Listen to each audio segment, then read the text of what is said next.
Assalamualaikum warahmatullahi wabarakatuh. Alhamdulillahi rabbil alamin. Salam hormat dan terima kasih Kang Mas atas videonya yang sudah menjawab pertanyaan saya lewat WA. Maka jelas dan teranglah pemaparan Kang Mas sampai ke lubuk hati yang paling dalam ini. Tentulah tidak ada dan tidak bukan, semuanya adalah kehendak Allah jua adanya. Kenapa saya bertanya begitu Kang Mas? Supaya memantik para pendengar dan para yang melihat video Kang Mas. Karena tentulah kita sebagai manusia yang sementara, tentulah semua butuh proses untuk menuju kesadaran itu, untuk menuju kesadaran ilahiyah. Tentulah kita harus butuh proses seperti yang dikatakan adalah kun itu adalah proses dan fayakun itu adalah aplikasinya. Seperti lo yang aku rasakan Kang Mas, bukan aku mengingkari bahwa yang nyata adalah Tuhan, tidak. Saya adalah orang yang sangat meyakini bahwa tidak ada yang nyata, yang hidup, yang berkehendak, kurat irada, sama bazar, ilmu hayat. Semua adalah Allah yang punya, Allah yang berkehendak. Uripi Allah, hidupnya Allah. Dan saya satu kesimpulan saya ambil dari pemaparan Kang Mas yang jelas dan teranglah bahwa tidak ada kontradiksi. Yang kontradiksi hanyalah pemikiran kita saja sebagai manusia yang merasa masih ada, yang pemikiran kita ini yang diliputi hanya hawa nafsu, syaitan dan iblis. Tapi ketika kita dahulukan bahwa tidak ada yang ada kecuali Allah, maka sudah ada kontradiksi lagi. Itulah saya ambil kesimpulan, saya ambil dari video Kang Mas. Dan rumus dari video Kang Mas ini tentulah tidak terlepas dari rumus man arafa nafsahu faqad arafa rabbahu, bahwa siapa yang mengenal dirinya maka mengenal Tuhannya, siapa yang mengenal Tuhannya maka binasalah dirinya. Sebenarnya kata hadis ini adalah sebenarnya kata jebakan dari Tuhan, bahwa siapa yang mengenal sebenar dirinya, yang mati, yang dulunya ada dan kembali tidak ada, yang nyatalah yang hanya Allah. Alhamdulillah rabbil alamin. Alhamdulillah rabbil alamin. Saya sangat jelas dan terpahamkanlah apa yang dipaparkan oleh Kang Mas. Dan alhamdulillah, semoga Kang Mas ridho dan ikhlas saya dijadikan sebagai teman ataupun muridnya. Supaya apa? Terjadilah berbaiat. Supaya apa? Saya akan tidur selama-lamanya, tidur secara kesadaran, supaya teraplikasikanlah, fayakunlah perbuatan-perbuatan ini, akhirnya selalu terjadi kesadaran sampai kepada Allah Subhanahu wa taala. Semoga kan Mas ikhlas dan ridho dan dibiat secara kalbu. Akhirnya kesadaran ini tidak akan terlepas dari kesadaran Tuhan.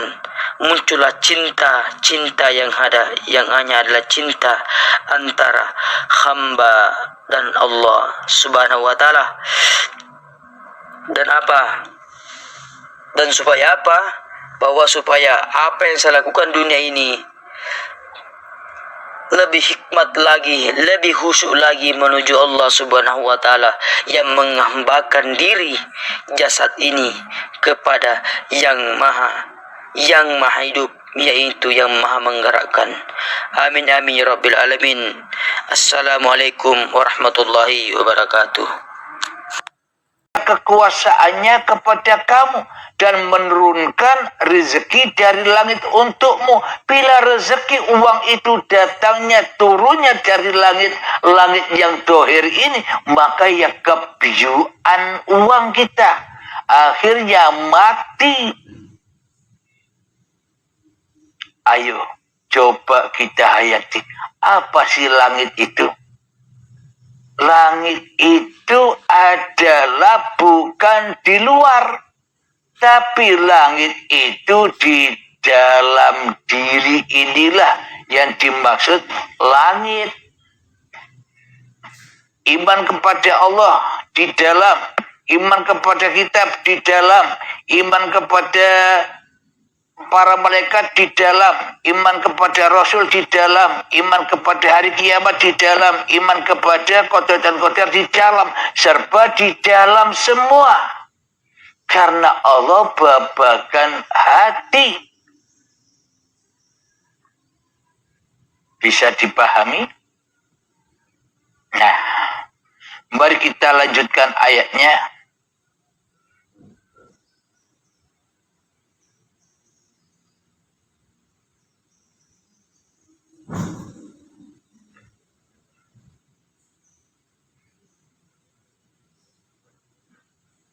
وَمَا يَتَذَكَّرُ إِلَّا مَن يُنِيبُ. Dan tidak lain yang mendapatkan pelajaran hanyalah orang-orang yang kembali kepada Allah. Hanya orang-orang yang kembali saja kepada Allah, yang paham Allah. Apa maknanya kembali kepada Allah? Hanya orang-orang yang kembali kepada Allah yang paham Allah. Maknanya bila kita sudah kembali kepada Allah, berarti kan sudah tidak ada manusianya lagi.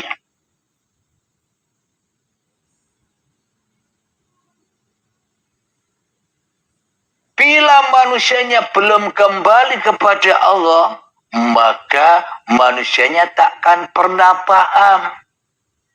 Tidak pernah paham karena manusianya sombong. Manusianya sok menjadi Tuhan. Tak mungkin manusianya rela. Tak mungkin manusianya ridho. Kembalikan semua hidup dan badan ini. Karena manusianya bersifat sombong. Bila tidak kembali kepada Allah, bila belum menemukan kematiannya.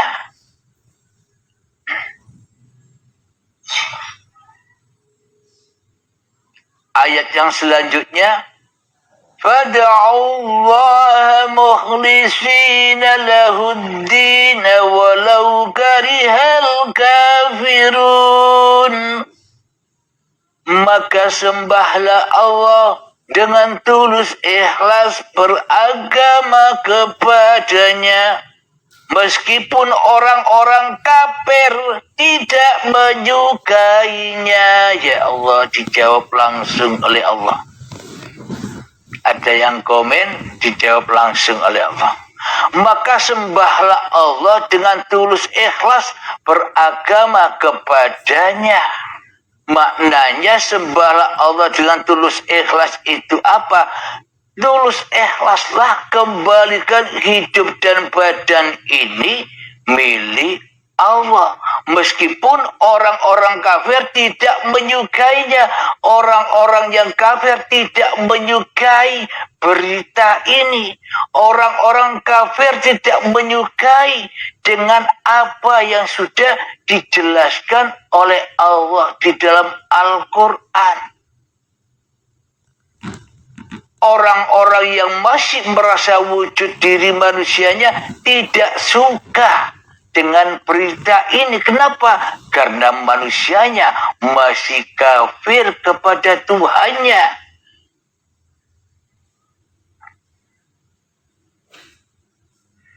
Ayat yang ke-15. Rafi'ud darajati dzul arsh yulqir ruha min amrihi ala man yasha'u min ibadihi liyudhira yawmad talaq. Dialah yang maha tinggi derajatnya, yang memiliki arsy, yang menurunkan wahyu dengan perintahnya kepada siapa yang dikehendaki di antara hamba-hambanya, agar memperingatkan manusia tentang hari pertemuan, yakni hari kiamat. Dialah yang maha tinggi derajatnya. Tinggi maknanya tinggi apa? Apa tinggi ke atas? Maknanya tinggi itu pun juga uripe Allah. Dialah yang maha tinggi derajatnya, yang memiliki arsy. Inilah yang dimaksud uripi Allah arsy, yang menurunkannya wahyu dengan perintahnya kepada siapa yang dikehendaki di antara hamba-hambanya. Orang-orang yang sudah bertemu dengan kiamatnya, dengan baiatul akbarnya, ia akan menerima wahyu-wahyu dari Allah. Agar memperingatkan manusia tentang hari pertemuan atau hari kiamat. Kita lanjutkan ayat yang ke-16.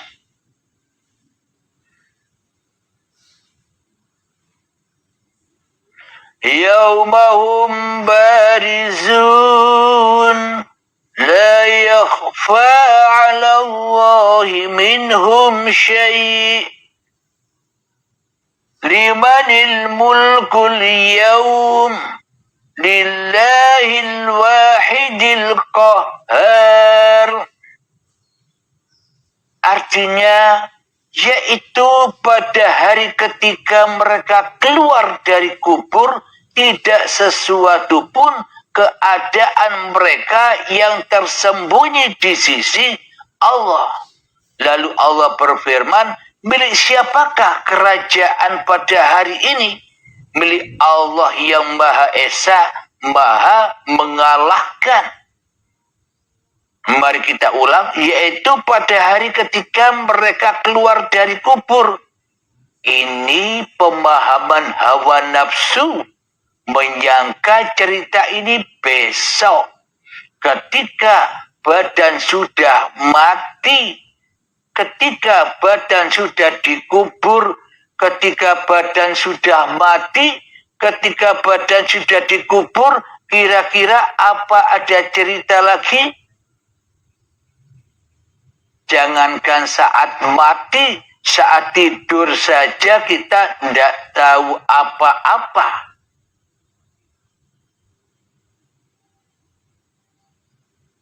Inilah kejadian-kejadian kematian yang hari ini maknanya mati imannya manusia ketika manusianya lebih wujud daripada wujud Tuhannya di hatinya.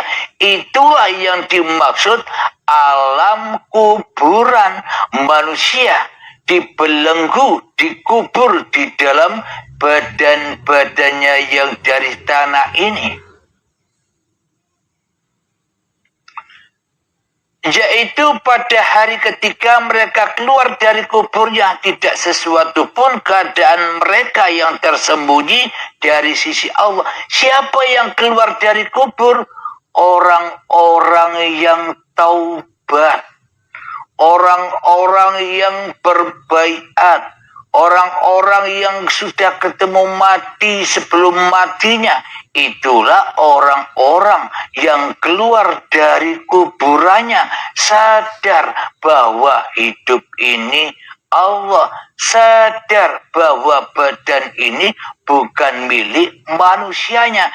Itulah orang-orang yang sudah keluar dari kuburnya. Dan tidak sesuatu pun keadaan mereka yang tersembunyi dari Allah. Bagaimana mungkin mereka tersembunyi dari Allah ketika bangkit itu sudah bangkit lillahnya.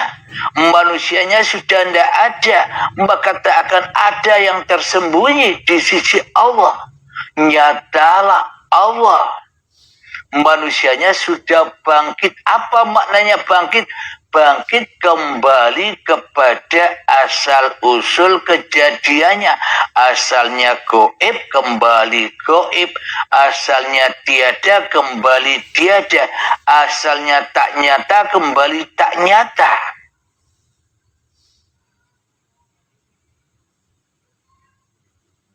Lalu ketika manusianya kembali kepada alam ketiadaan dirinya ketika bangkit, lalu Allah berfirman, milik siapakah kerajaan pada hari ini?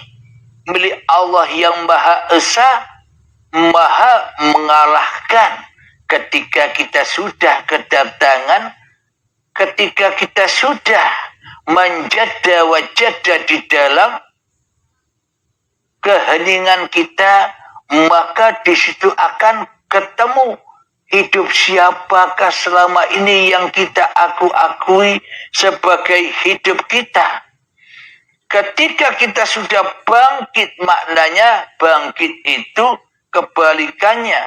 Maknanya manusianya sudah bangkit, manusianya sudah sadar bahwa dirinya tidak ada, bahwa dirinya tidak wujud, bahwa dirinya tidak hidup. Yang ada, yang wujud, yang hidup hanyalah Allah. Maka saat itulah hamba-hamba ini kembali kepada hakikat diri sejatinya. Maka ketika itu Allah berfirman, siapakah yang jadi Tuhan?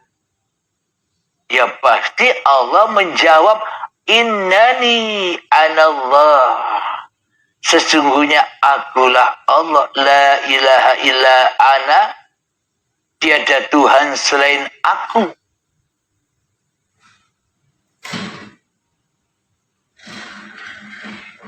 Jadi makna yang tersirat, makna mutasabihat, arti yang kita saksikan di kuburan atau yang di luar itu semuanya hanyalah kiasan-kiasan yang dalam. Yang di luar, yang di syariat itu hanya kiasan, contoh. Akan tetapi untuk aplikasi semua itu yang ada di dalam, di langit. Bukan di bumi, di luar. Bumi itu di luar diri kita, langit itu di dalam diri kita.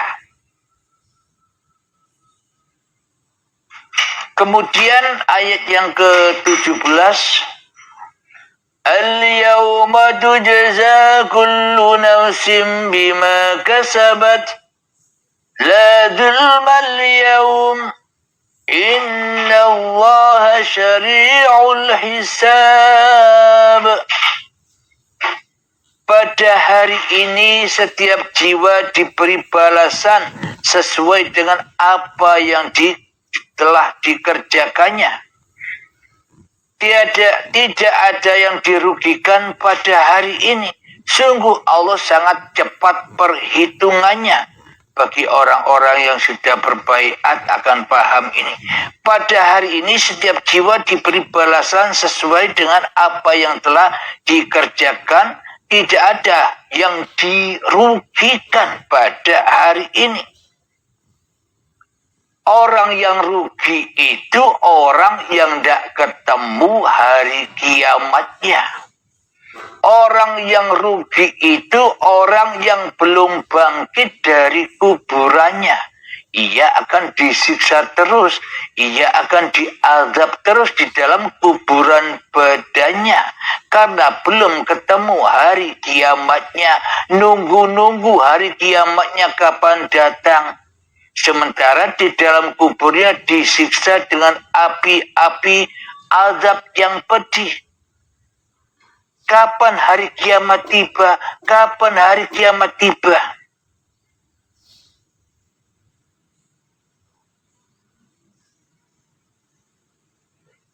ayat yang ke-18. Wa anzirhum yawmal azifah idil qulubu ladal hanajir kadhimin malil zalimin min hamimin wala syafi'i yudha'. Dan berilah mereka peringatan akan hari yang semakin dekat, hari kiamat, hari kematian kita sebentar lagi. Yaitu ketika hati menyesak sampai ke kerongkongan. Nah, coba perhatikan kiamat itu mana? Kiamat yang di luar apa yang di dalam? Kita ikut pahamnya hawa nafsu, ikut pahamnya iblis dan setan, apa ikut pahamnya Allah? Dan berilah mereka peringatan akan hari yang semakin dekat atau hari kiamat, yaitu ketika hari menyesak sampai di kerongkongan karena menahan kesedihan. Ayo, kapan kiamat itu? Tidak ada seorang pun teman setia bagi orang yang zalim dan tidak ada baginya seorang penolong yang diterima penolongnya. Alhamdulillah, jelas bukan? Kiamat itu bukan nanti, tapi kiamat yang ada di dalam diri. Kiamat inilah yang ditunggu-tunggu oleh manusia itu sendiri agar bisa jumpa dengan Tuhannya. Ketika kiamat sudah mendera, hancur lebur diri manusianya, maka bangkitlah manusia kembali kepada Tuhannya. Hanya Tuhannya lah yang maha menolong di hari kiamat dan di hari kebangkitan.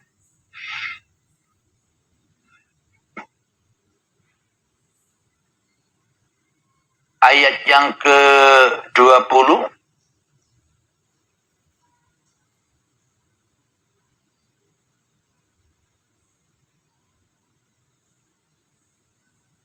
Ayat yang ke-19. Ya'lamu kha'inatal a'yuni wa ma tukhfis sudur.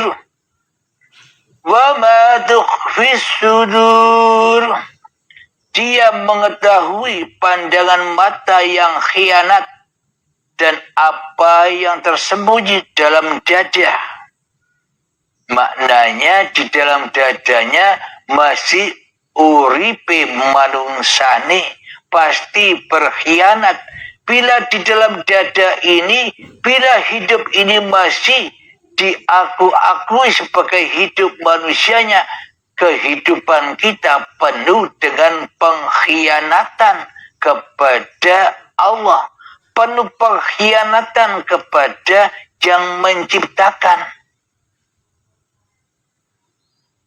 Ayat yang ke-20, wallahu yaqdi bil haqq walladzina yad'una min dunihi la yaqduna bi syai'. Inna Allaha huwas sami'ul basir. Dan Allah memutuskan dengan kebenaran, sedang mereka yang disembah selainnya tidak mampu memutuskan dengan sesuatu apapun. Sesungguhnya Allah dialah yang maha mendengar, maha melihat. Maka bila keputusan Allah pasti benar, tak ada yang salah bagi Allah. Itulah bagi orang-orang yang benar. Alhamdulillahirabbil alamin. Mari kita berlatih dahulu di Jumat yang indah ini. Marilah kita masuklah ke dalam dirimu, kiamatkanlah dirimu. Kiamatkan akbar dirimu di hatimu agar nyata Tuhanmu di hatimu. Maka dari itu berjuanglah sekuat tenaga, manjada wajada, temuilah hidup yang selama ini aku akui sebagai hidupmu, dan bila sudah ketemu pasrahkan kepadanya apa amanah-amanah yang selama ini kita emban, pasrahkan semuanya dengan rela dan ridho. Bismillahirrahmanirrahim. Mengheningkan cipta, mulai. Silakan.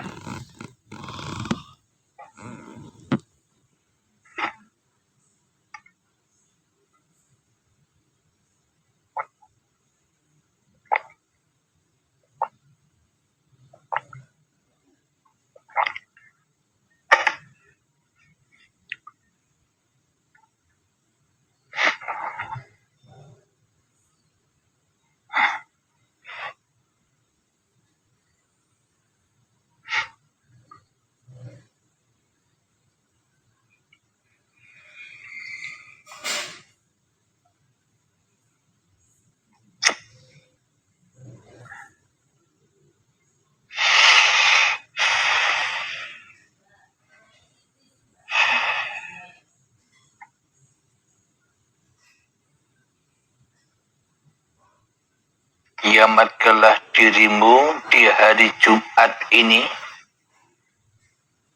yang katanya kiamat datangnya hari Jumat, ya ini datang sekarang ini. Aplikasikan, praktekkan, nyatakan kiamat itu datang agar kita selamat kembali kepada Allah.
Makna dari kiamat datangnya di hari Jumat itu hanya kiasan saja. Ketika ketika sudah kumpul semua kesadaran kita, kumpul semua hidup, badan, amal, ilmu, seluruh amal yang kita kerjakan sudah kumpul, dihancur leburkan. Itulah yang dimaksud hari kiamat datangnya di hari Jumat. Jadi yang di luar itu, cerita-cerita yang di luar itu hanya dongeng belaka, hanyalah kiasan, sanepan, lambang yang dalam. Kalau kita tidak mau masuk ke dalam, tidak akan menemukan kenyataan cerita-cerita kiasan yang ada di luar diri kita. Karena kita masih main-main saja di bumi. Maknanya di luar diri itulah bumi, ke dalam diri itulah kita meluncur ke langitnya Allah.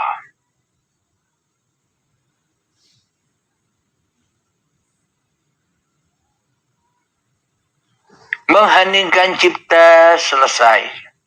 Alhamdulillahirabbil alamin.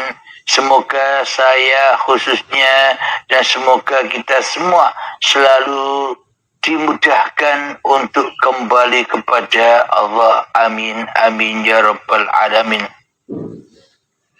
Sebelum kita akhiri perjumpaan kita di Jumat yang indah ini, marilah kita kemahkan salawat dari min taf'ul bala.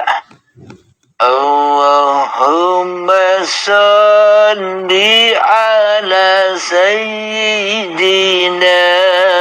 Muhammad wa ashghili zalimin bi zalimin Allahumma salli ala Sayyidina Muhammad wa ashrini ghalimin bil ghalimin